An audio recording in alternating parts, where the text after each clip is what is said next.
My name is Karanda Jones. I'm the owner of Kiddie Academy of Mount Laurel, New Jersey. The 4 pillars of life essentials are developmentally appropriate curriculum, technology, health and fitness, and character education.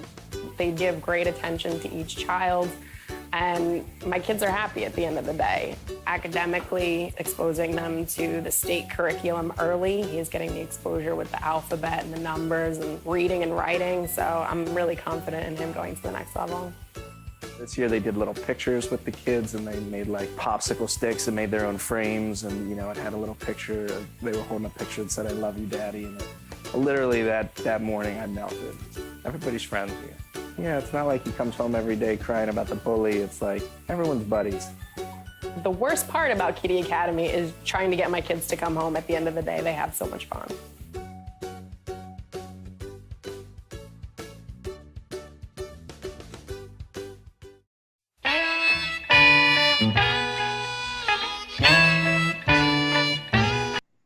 Welcome back. I'm Scott Tanker, and we are here with Lunch with the Boss, and our today's guest is Mike Makofsky.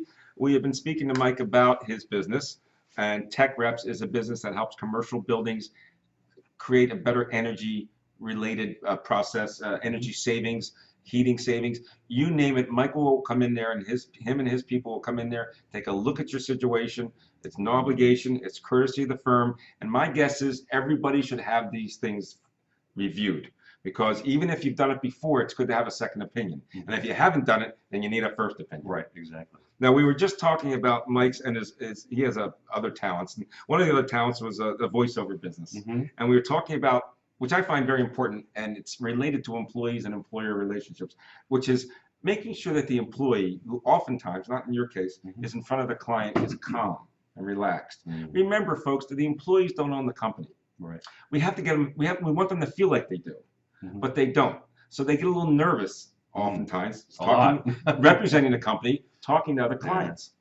Michael has started a business, I guess, not so recently, but started a business that helps people relax, but he really uses it on people who sing and people who use their voice. Right. But frankly, ladies and gentlemen, everybody should be listening to some of his exercises, because even me, who you might think is very calm and collective, I calm down before I go on stage. I take deep breaths, and I try to do some of the things that people like Mike have shared with me to make me feel a little more comfortable speaking.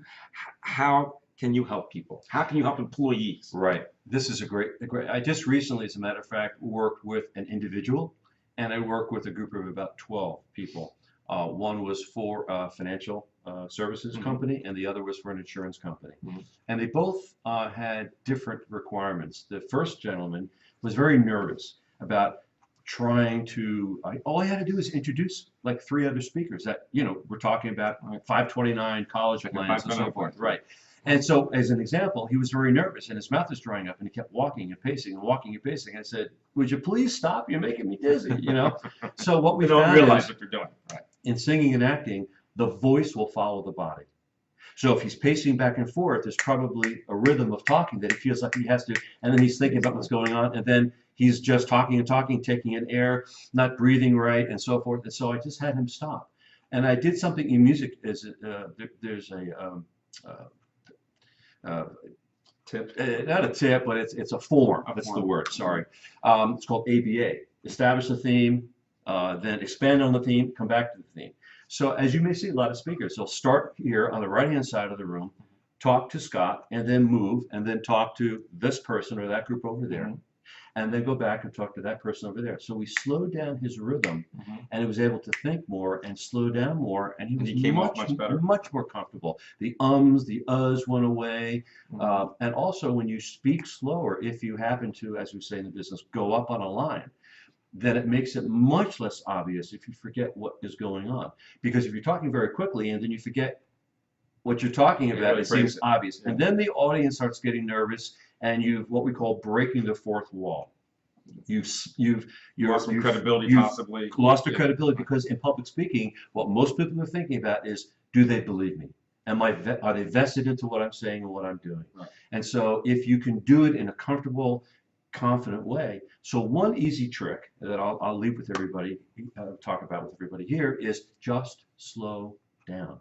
especially in this part of the United States. We're so used to talking so quickly and getting the information. We have the information, but most of the people out there are listening to it for the very first time and maybe only one time. So just slow down. I have a great story about that, a personal story I'll really quickly share with you. I was in Atlanta doing business, and I was talking, and I'm from New Jersey. Right. And the guy looked at me and says, "Excuse me, Mr. Tanker, can I ask you a question?" I go, "Yes." He goes, are you a fast talker, or you just talk fast?" You're fast talker, exactly. Or you just talk fast. Yes, exactly. So it's so true. Like boating, when you're docking, you can't go too slow. Right. When you're speaking, you got to be a little careful about going way too slow like Jimmy Stewart, but by the same token, you really can't go too slow. People like to see emotion. They like to see voice, like to hear voice inflection.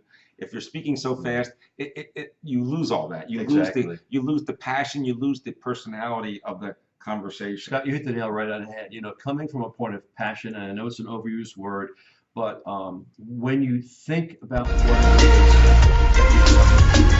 communicating with folks in a creative and a passionate way, then people will be much more vested in it, is what you're saying. And variety, vocal variety is really important. How many times in school have you had that teacher that just read from the book and they were very monotone? You just checked out.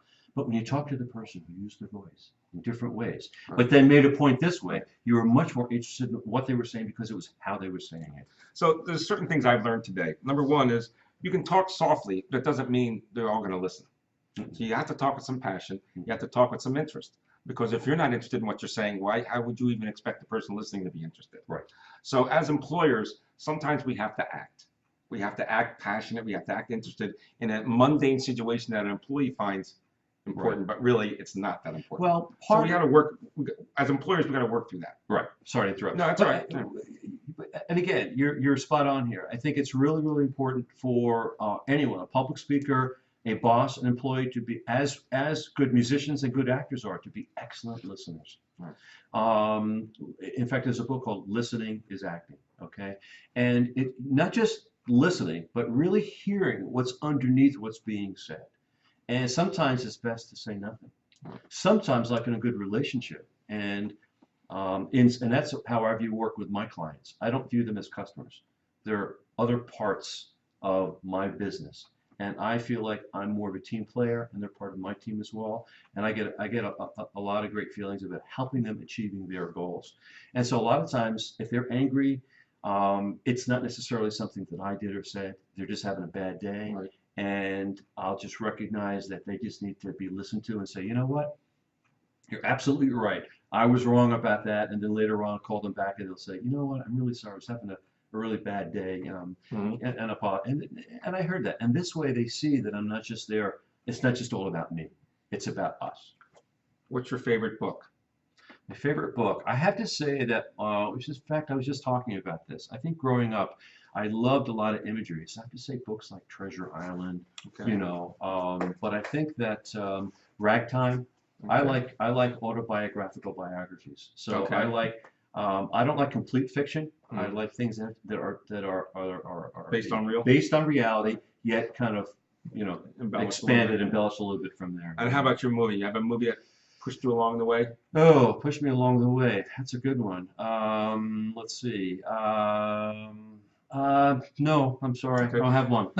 Tell me about, what do you recommend for employees? You've been in a couple different businesses. You've been, and you deal with a lot of different people. Right. Acting, people who act, people who speak for a living, people who are in the financial services business that have to speak for a living. What can you say to us as a general group? I think one of the things I've heard today that's so important, and I don't do it as well as I should, is listening. When you listen to somebody, you gain so much credibility, which I've never understood. And that's the word I was going to mention. I never understood. You gain so much credibility, and when you really listen to somebody and they see that you're listening, people begin to listen to you. Right. And because in this world that's going so fast, you wonder if anybody's listening to anybody. Right. So, and I'm just as guilty as anybody, if not worse. So I'm sorry, folks. Right. I'm guilty. But I'm curious to know, how do you help someone calm down?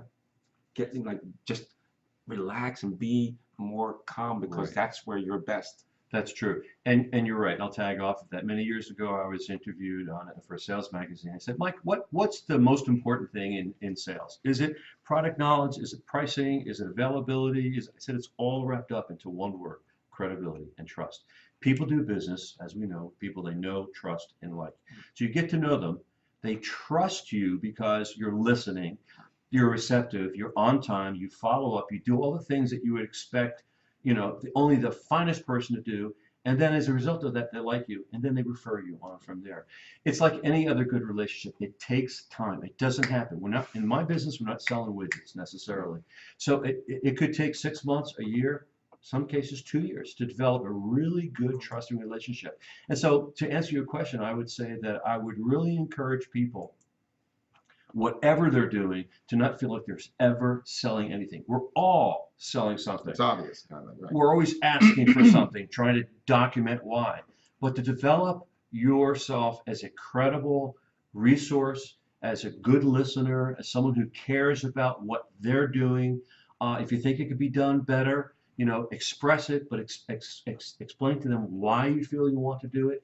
And it's the whole, there's no I in team.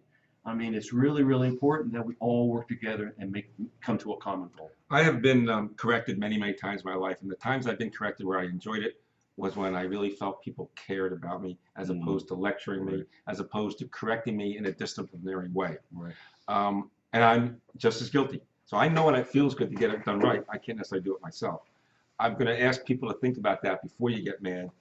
Before you're trying to correct your employees, is to take a deep breath, count to 10. Remember they're human. Remember that they actually do care. Right. But sometimes they just don't get it. Right. It's very important to be in the moment. Right. I have learned over the years, I'll be married 35 years this March, that it's really important to be more selfless than self-full. Yeah. It's really important to kind of, and it's a challenge. I mean, we're human beings, we make mistakes and so forth.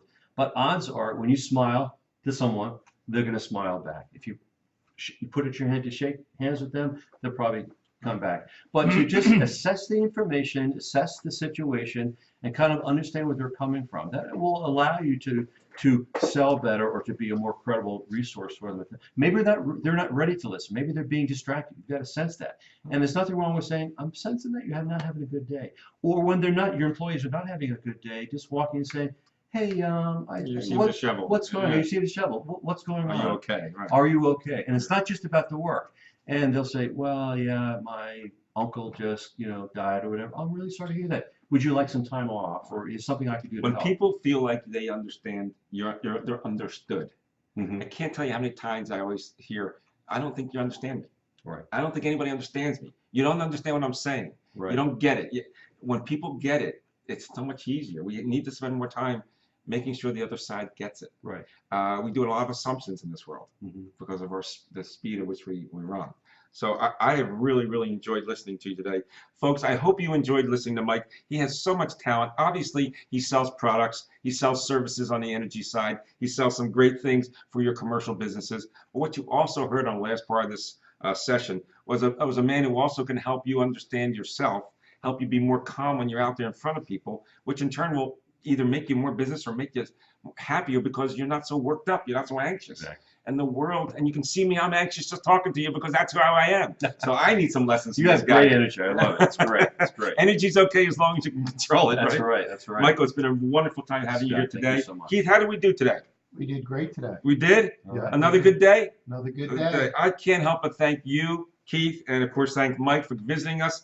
I want everybody to know that we are here to help you. This is Lunch with the Boss.